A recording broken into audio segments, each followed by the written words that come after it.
It's hot again today.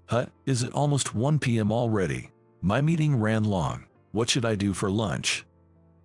I glanced up at the building in front of me. This luxury hotel. I remember having a meeting here with a client in the coffee lounge and was surprised that a cup of coffee cost $12. My name is Steven. After graduating from high school, I started working for a construction equipment rental company, and I've been in sales for 10 years now. I live with my younger sister, who is 7 years younger than me, and our mom. Our dad passed away from an illness shortly after my sister was born. Our family, being a single-parent household, wasn't exactly well off. My mom, who had been a stay-at-home mom, started working as a cashier at a supermarket. Given our situation, by the time I got to middle school, I felt the urge to get a job as soon as possible to help out my mom. When I said I wanted to start working instead of continuing my studies, my mom told me, "I've always hoped you and Jessica would at least finish high school. I've been saving up for your education since you were born, so please, graduate high school." I took her up on that offer. Lost in these memories, I found myself standing at the entrance of that luxury hotel when suddenly the automatic door burst open, and a woman in a dress nearly collided with me. Right next to us were some steps. I instinctively grabbed her hand and pulled her toward me. She managed not to fall down the steps, but one of her heels went tumbling down. "Oh, I'm sorry. Please, put your foot here." I pulled out a plastic sheet from my bag and placed it at her feet. "I'll get your heel right away," I said, heading down the steps to retrieve the fallen heel. When I came back up, the woman in the dress deeply bowed and said, "I'm so sorry. Really, I apologize." She was an elegant and beautiful woman, the light pink dress suiting her perfectly. "Oh, it's okay. Are you all right?" I grabbed your arm quite forcefully. "Did it hurt? Is there a bruise?" She gently rolled up her sleeve to show. "Oh, I knew it. It's turned red. I'm sorry. I pulled you too hard." "It's not a big deal. Please don't worry about it. It was my fault for rushing out like that," she said, bowing deeply again. "Excuse me. Just give me a moment." I moved a few meters away and made a call to my office. The CEO answered the phone immediately, so I quickly explained the situation. "Good afternoon. It's Steven. I had a little accident and accidentally bumped into someone, causing them to get injured." "Oh, Steven, is the other person okay?" "Yes. I'm planning to take them to the hospital now. Would it be okay if I return to the office a bit later?" "All right, please do that. Let me know the outcome." "Understood." With the CEO's approval, I went back to her. "I apologize for the wait. Just to be safe, let's head to the hospital. I'll come with you." "There's no need for a hospital. I'm fine.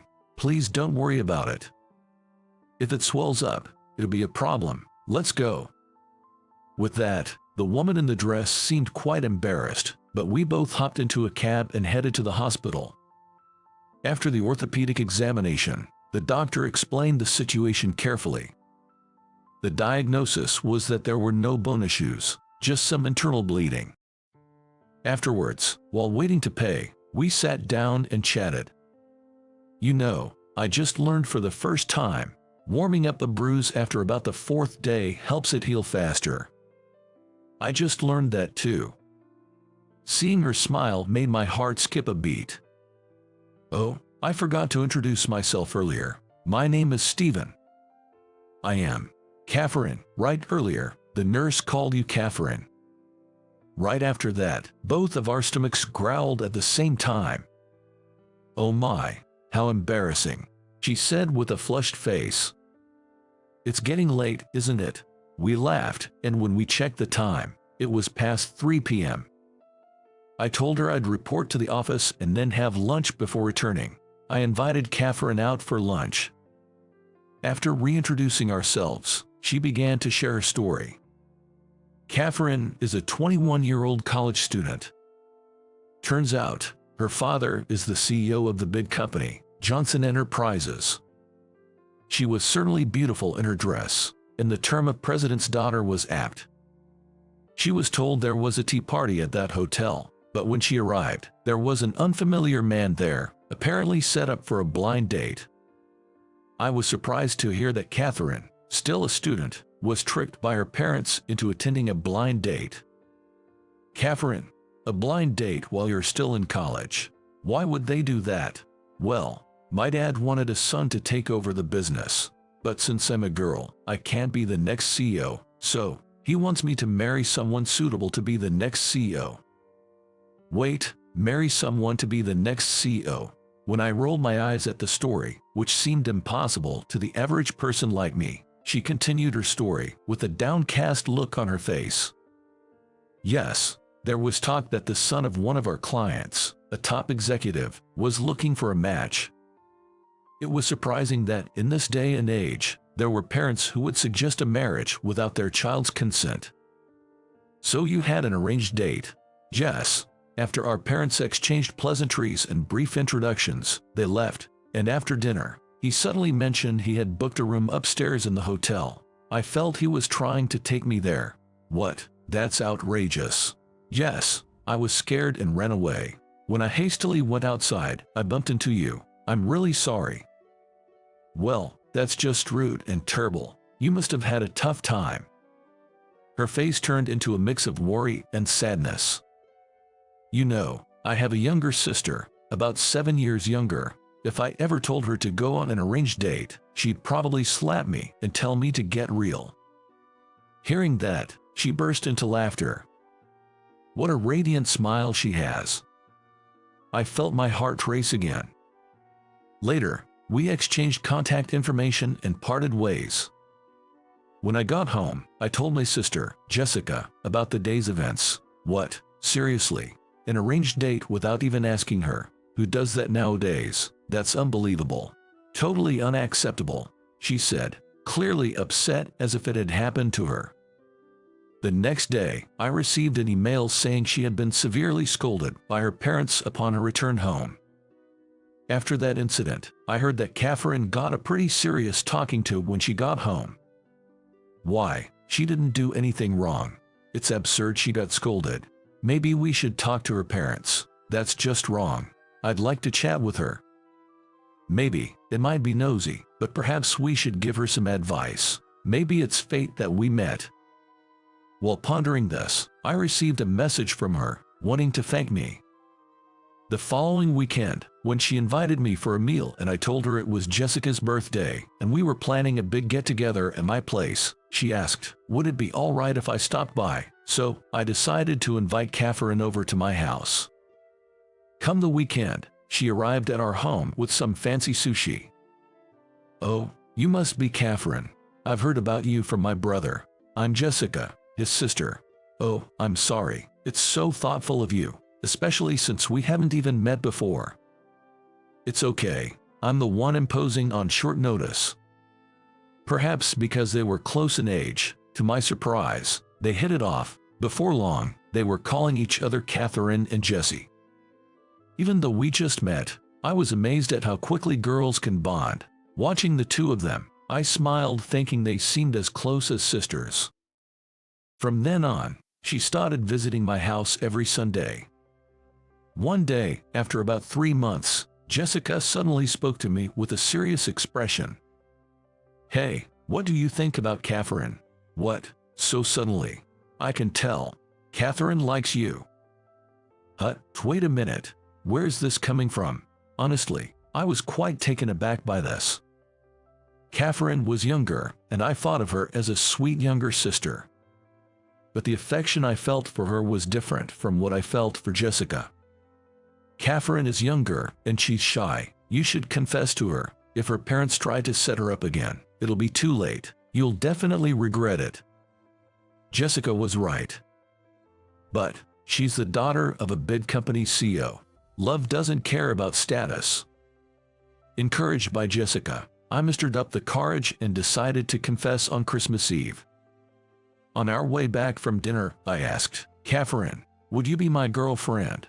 I don't want you to go through any arranged dates if you don't want to. She nodded emphatically and replied, Thank you, Stephen. I'm so happy. The following day, the 25th, was Christmas. I introduced her to Jessica and my mom as my girlfriend. Jessica exclaimed, "Good for you, Catherine. Way to go, bro." My son Steven, who, as far as I know, has never had a girlfriend in his 27 years, now has such a wonderful girlfriend. I'm so happy. My mother was also smiling and excited. My parents were fine, but the real issue was her parents. As the end of the year approached, and I pondered when to greet them, I learned her father was looking for another potential match for her, so I braced myself to meet her parents during the holiday. I visited her house on New Year's Day. I was ushered into the living room, where I said, "Hello, my name is Steven," and handed them a gift. Her father gestured for me to sit on the couch, and I took a seat. "I have been dating Catherine since last month. My name is Steven. I am here today to inform and greet you about this." After saying this, I could feel sweat dripping all over, despite it being the middle of winter. Suddenly, her mother said, "Well, I'm well aware Catherine has been visiting your home frequently since last September, and I know about your family too. Of course, I've already looked into you as well." "Mom, I didn't ask about any of that. Why did you go snooping around?" Catherine exclaimed loudly in surprise. Her mother gave Catherine a stern look. "It's only natural to be concerned about my only daughter. That's a whole different issue." Catherine seemed to bite her lip as if she had more to say. "Well, in that case, I'll skip the introductions. I'd like to continue seeing Catherine seriously. That's why I took the time to come here today." Her mother frowned slightly and said, "You're aware that Catherine is the daughter of the CEO, right? Your family is just your mother and younger sister, I believe. From a not-so-wealthy household. You didn't go to college, and you work at a pretty small company. Didn't you think you might be out of your league?" Indeed, I was at a loss for words. While I was searching for a reply, Catherine glared at her mother again. "Mom, that's incredibly rude." "Rude? I'm just stating the facts." Catherine and her mother argued, while her father just watched. "Well, you're right. Since my father passed away when I was in elementary school, my mother worked part-time jobs she wasn't used to support my sister and me. I wanted to start working as soon as possible to help out, so I never considered going to college. It's also true that the company I work for is small compared to the one where her father owns."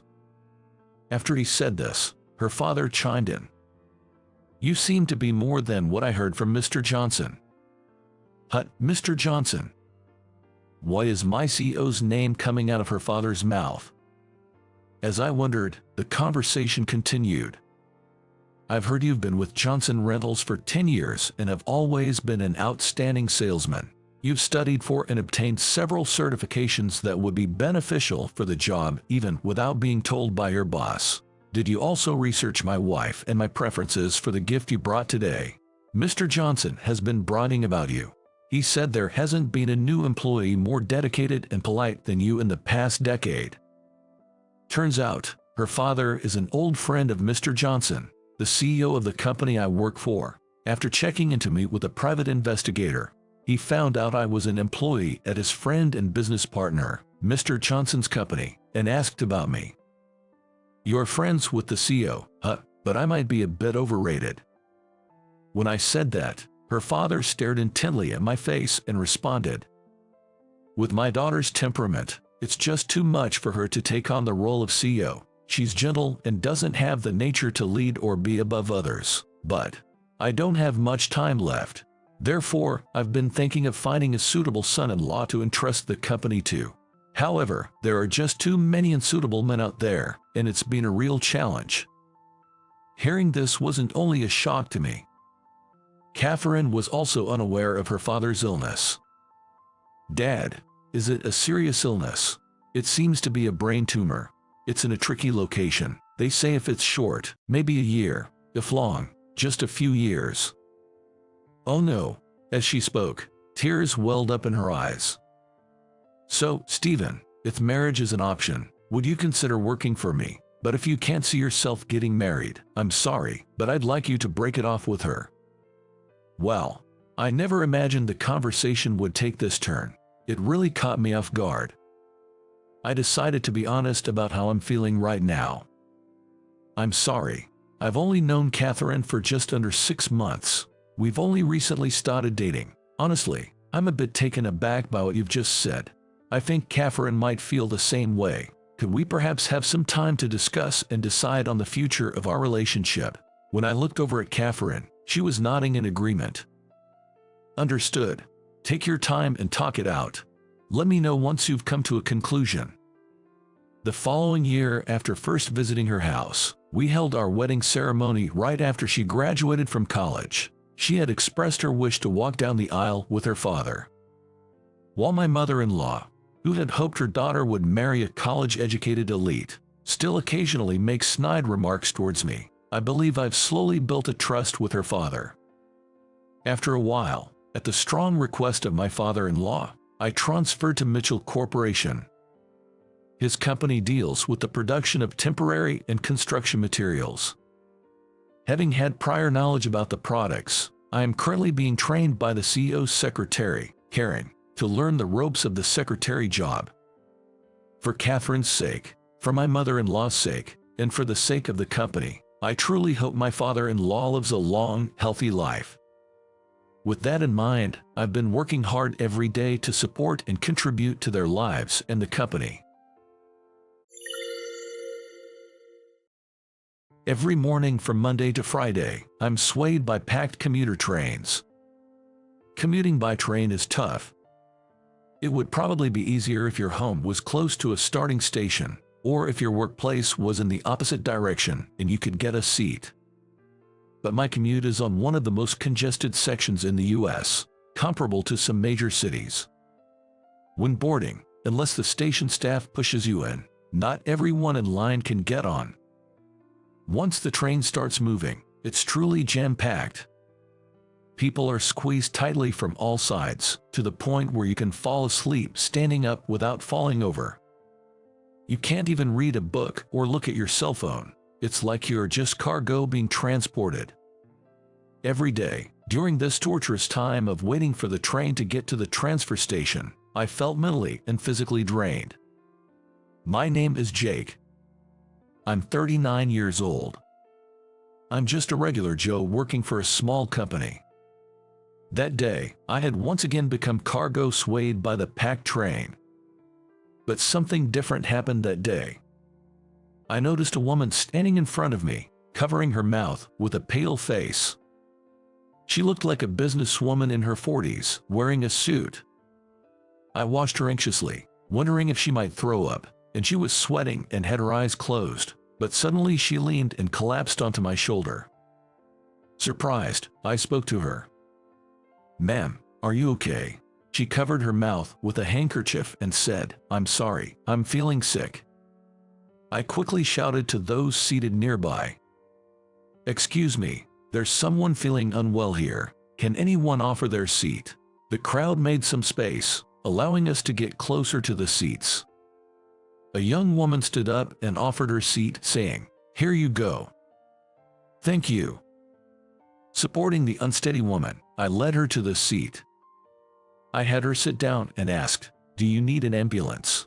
She replied, "No need for that. I just need to take some medicine and rest a bit. Thank you." She took a pill from her purse. In a split second, I took out a bottle from my bag. "It's tea, but please have some if you'd like. I haven't taken a sip yet." She hesitated for a moment, then said, "Thank you," and drank some of the tea. Later, she tried to get off at the next station. I thought it might be dangerous if she got dizzy and fell on the platform. So, I supported her and got off the train with her. Then I made her sit on a bench. When I asked her, "What will you do now?" she answered in a weak voice, "I'll rest for a while and then catch a taxi home. I'm sorry for troubling you so much." The now slightly better-looking woman bowed her head to me in gratitude. "No, please don't worry about it. I just did what anyone would do." "But you're on your way to work, right? Is your job going to be okay? Hearing her voice filled with concern, it suddenly hit me. Oh no, I have an important meeting first thing this morning. I quickly checked the time and realized I wouldn't make it even if I caught the next train. Oh, shoot, I need to hurry to the office. It was my fault for leaving home during a time when a single train delay would make me late. Yet, part of the reason was that I was out drinking late last night entertaining clients, not returning home until the early morning hours. I usually arrive at work half an hour earlier than everyone else arrives to clean around my desk and get ready for the start of work, but this morning the desire to sleep in just a little longer won out. Still, I was late because I was helping someone out. If I explained the situation, they'd probably understand. That's what I was hoping. Anyway, I better get going then. With that, I started to move away from the woman. However, she said, "Wait, please. I'm sorry, but could I get your contact information to thank you later?" "No need for that. There's no need to go out of your way." I waved my hand dismissively in front of my face. "But," she started to say just as the next train pulled into the platform. I need to go. Take care." With that, I hopped onto the train through its open doors. When I arrived at the office, the meeting had already begun. "Good morning. Sorry I'm late." "You're late, Jake. What were you doing?" But the manager, Roger, didn't believe me. "I'm sorry, there was someone on the train who fainted. I was helping her out, and it made me late." I recounted the events exactly as they happened. But Roger didn't believe me. "Don't lie. Even if you pretend to be the good guy, there's no proof. If the train was delayed, there'd be a delay notice. But helping someone, there's no way to prove you really did that. Without proof, I can't trust you." "Come on. How could I possibly have proof?" "Figures. Coming up with such an obvious lie. You really are a simple thinker, aren't you? Drop out." He began berating me. "I can't believe you'd come up with something like that. Trying to play hero. A guy like you. It doesn't suit you at all. Why can't you understand that?" "Yes, I dropped out of high school and started working in a factory, then switched to this company 3 years ago." From Roger's point of view, a graduate of a prestigious university, I was probably nothing more than a lowly worker. But the reason I dropped out was due to family circumstances. It felt unfair to be ridiculed for helping someone. While I enjoy my job, I've always hated Roger, who constantly looked down on me. Not just for belittling remarks, but also for petty harassment and even stealing the credit for my sales accomplishments. Despite knowing I come in early every morning, he'd mockingly comment, "Must be because you're inefficient and need the extra time. What a pity."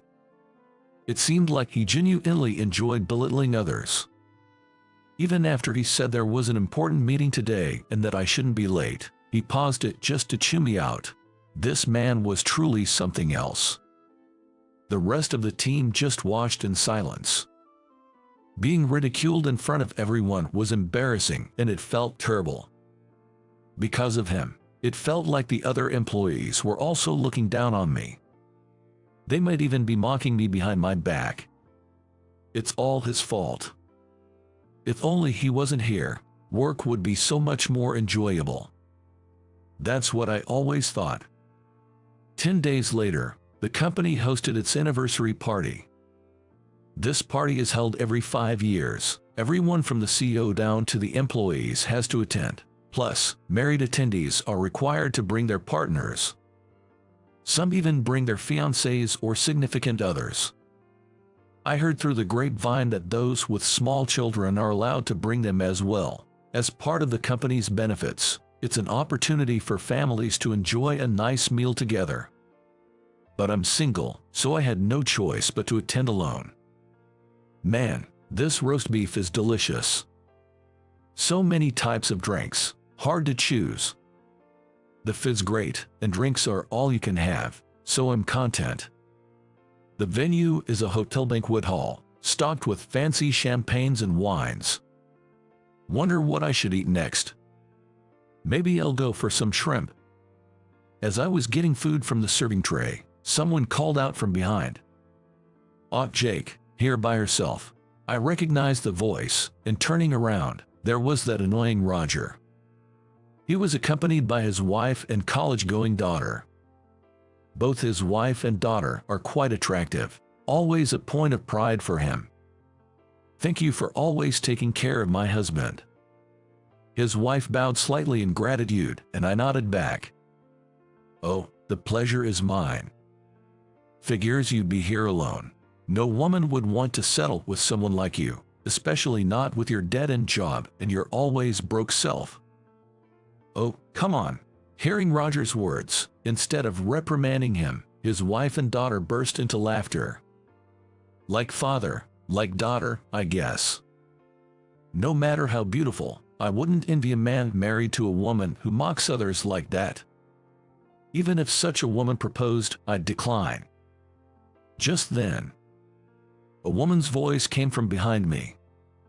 "I'm his partner, is there a problem?" Turning around, there stood the woman I had helped on the train just 10 days ago. I was stunned. I hadn't even gotten her name then, so I didn't know what to say. Then Roger looked at her and said, "Wait, Susan." Seems he knew her. "Susan is with him. What's going on?" Roger looked shocked. But the woman, now known as Susan, didn't respond. Instead, she took my hand and pulled me aside. "We need to talk. Can we step out for a moment?" We left the banquet hall and sat on a sofa in the lobby.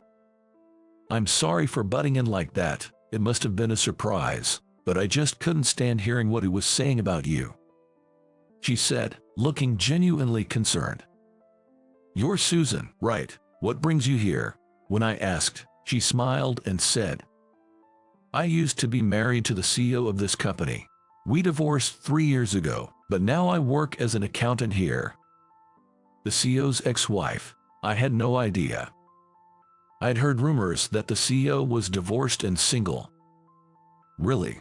I'm sorry for suddenly claiming to be your partner." "No, you actually saved me. Thank you." Remembering Roger's shocked face earlier, I felt a weight lifted. "Thank you for helping me the other day."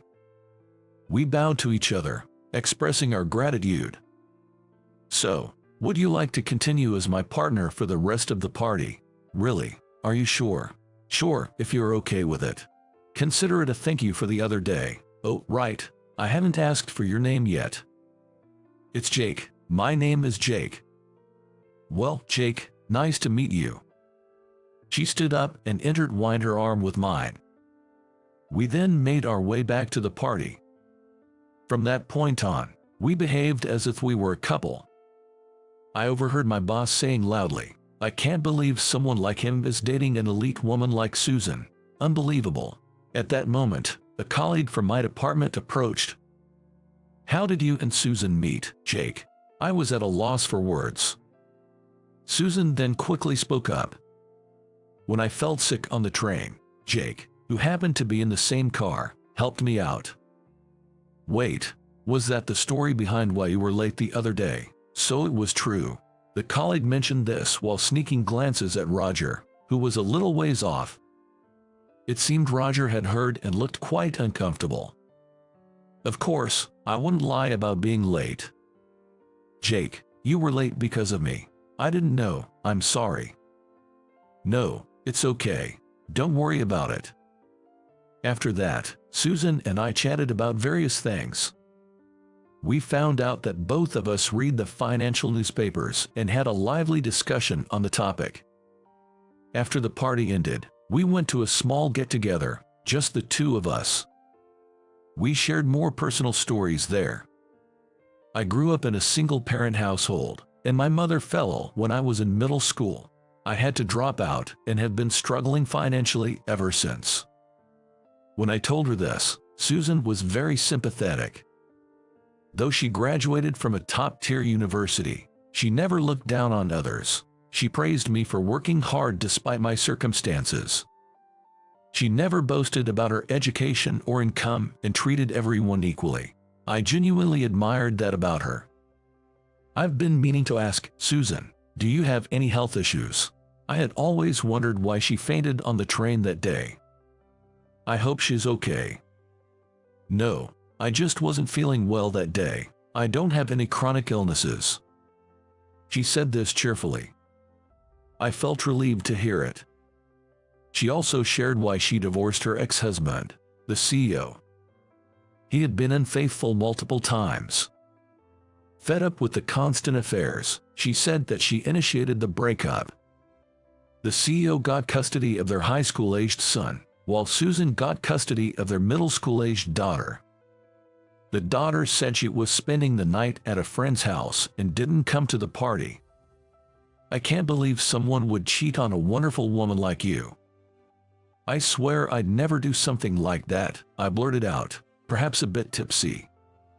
But it was how I genuinely felt. She smiled warmly. This evening set the stage for Susan and me to meet more often. Later, I heard that Roger got into hot water with the CEO for mocking me for being single at the party. Makes sense. The CEO himself was once divorced and single. Turns out, he also started his business right after dropping out of middle school. Someone had reported Roger's inappropriate comments and the CEO was livid. Whether that was the reason or not, he was soon transferred to a branch office in Texas, known for its strict management. He's probably having a tough time there. Our department became much more pleasant to work in without his negative influence. After that, I was always nervous about what the boss would say if he found out I was with Susan at the party. However, when I passed him the other day, he said, "Hey, take care of Susan," and gave me a friendly slap on the shoulder. In a way, I was impressed by his magnanimity. Fast forward 6 months. I mustered up the courage to ask Susan out formally, and to my delight, she happily agreed. She introduced me to her middle school-aged daughter, who turned out to be such a well-behaved, cheerful girl, and she was supportive of our relationship. I never thought at my age I'd be dating such a wonderful woman. I'm even thinking about proposing next year. Before meeting her, I had given up on marriage and having kids. But now, I might suddenly have a lovely wife and a wonderful daughter in my life. I can't help but daydream about our married life together. For now, I want to cherish every moment with Susan and deepen our bond.